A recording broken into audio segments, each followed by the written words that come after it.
Clip number 605۔ اس clip میں انشاءاللہ عز و جل آپ قرآن پاک کی سورہ رات کی آیت نمبر 30 سے 31 تک کی تلاوت، ترجمہ اور تفسیر قرآن صراط الجنان سماعت فرمائیں گے۔ بسم اللہ الرحمن الرحیم۔ اللہ کے نام سے شروع جو نہایت مہربان رحمت والا ہے۔ كذلك أرسلناك في أمة قد خلت من قبلها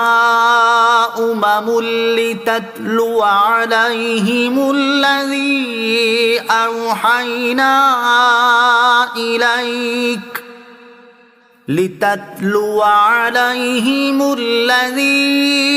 أوحينا إليك وهم يكفرون بالرحمن قل هو ربي لا إله إلا هو عليه توكلت وإليه متاب۔ ترجمہ، اسی طرح ہم نے تمہیں اس امت میں بھیجا جس سے پہلے کئی امتیں گزر گئیں، تاکہ تم انہیں پڑھ کر سناؤ جو ہم نے تمہاری طرف وحی بھیجی ہے، حالانکہ وہ رحمان کے منکر ہو رہے ہیں۔ تم فرماؤ وہ میرا رب ہے، اس کے سوا کوئی معبود نہیں، میں نے اسی پر بھروسہ کیا اور اسی کی طرف میرا رجوع ہے۔ کذالک ارسلناک فی امہ، اسی طرح ہم نے تمہیں اس امت میں بھیجا، یعنی اے حبیب صلی اللہ علیہ وسلم، جس طرح آپ سے پہلے انبیاء کرام علیہ السلام کو گزشتہ امتوں کی طرف بھیجا، اسی طرح آپ علیہ السلام کو اس امت کی طرف بھیجا۔ تو آپ علیہ السلام کی امت سب سے آخری امت ہے، اور آپ علیہ السلام خاتم الانبیاء ہیں۔ آپ علیہ السلام کو بڑی شان سے رسالت عطا کی تاکہ آپ اپنی امت کو قرآن پاک اور وہ شرعی احکام پڑھ کر سنائیں جو ہم نے آپ صلی اللہ تعالی علیہ وآلہ وسلم کی طرف وحی فرمائے ہیں، حالانکہ وہ رحمان کے منکر ہو رہے ہیں۔ شان نزول، حضرت قتادہ رضی اللہ تعالیٰ عنہ اور مقاتل وغیرہ کا قول ہے، یہ آیت صلح حدیبیہ میں نازل ہوئی، جس کا مختصر واقعہ یہ ہے کہ سہیل بن عمرو جب صلح کے لیے آیا اور صلح نامہ لکھنے پر اتفاق ہو گیا تو نبی پاک علیہ السلام نے حضرت علی المرتضیٰ کرم اللہ تعالی وجہ الکریم سے فرمایا لکھو بسم اللہ الرحمن الرحیم۔ کفار نے اس میں جھگڑا کیا اور کہا کہ آپ ہمارے دستور کے مطابق باسمک اللہم لکھوائیے۔ اس کے متعلق آیت میں ارشاد ہوتا ہے کہ وہ رحمان کے منکر ہو رہے ہیں۔ اے حبیب علیہ السلام، آپ ان سے فرما دیں کہ رحمان تو وہی ہے جس کی معرفت سے تم انکار کر رہے ہو، وہ میرا رب عز و جل ہے، اس کے سوا کوئی معبود نہیں، میں نے اپنے تمام امور میں اسی پر بھروسہ کیا اور اسی کی طرف رجوع کرتا ہوں۔ وَلَوْ أَنَّ قُرْآنًا سُيِّرَتْ بِهِ الْجِبَالُ أَوْ قُطِّعَتْ بِهِ الْأَرْضُ أَوْ كُلِّمَ بِهِ الْمَوْتَى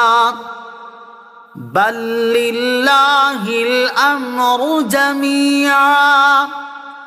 أَفَلَمْ يَيْأَسِ الَّذِينَ آمَنُوا أَن لَّوْ يَشَاءُ اللَّهُ لَهَدَى النَّاسَ جَمِيعًا وَلَا يَزَالُ الَّذِينَ كَفَرُوا تُصِيبُهُم بِمَا صَنَعُوا قَارِعَةٌ أَوْ تَحُلُّ قَرِيبًا مِّن دَارِهِمْ حَتَّى يَأْتِيَ وَعْدُ اللَّهِ إِنَّ اللَّهَ لَا يُخْلِفُ الْمِيعَادَ۔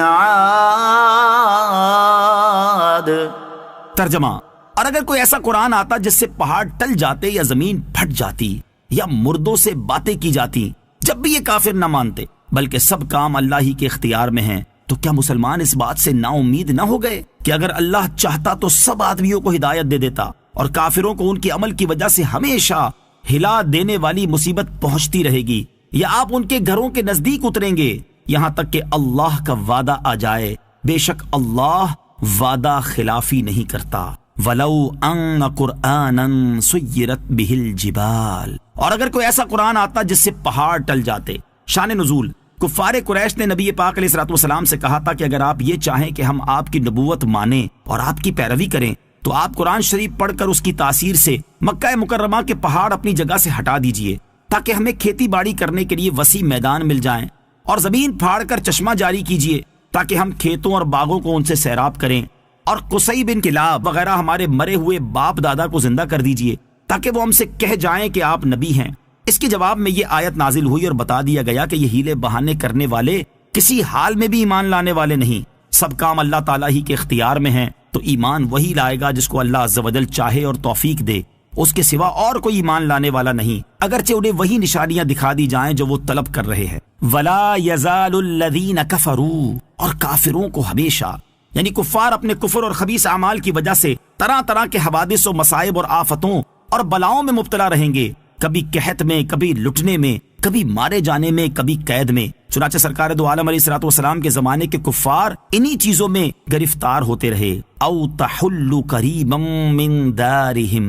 یا آپ ان کے گھروں کے نزدیک اتریں گے، یعنی اے حبیب علیہ الصلوۃ والسلام آپ حدیبیہ کے دن ان کے گھروں کے نزدیک اپنے لشکر کے ساتھ اتریں گے، یہاں تک کہ اللہ عز و جل کی طرف سے فتح و نصرت کا، رسول کریم علیہ الصلوۃ والسلام اور ان کا دین غالب ہونے کا اور مکہ مکرمہ کی فتح کا وعدہ پورا ہو جائے۔ بے شک اللہ تعالیٰ اپنے وعدے کے خلاف نہیں فرماتا۔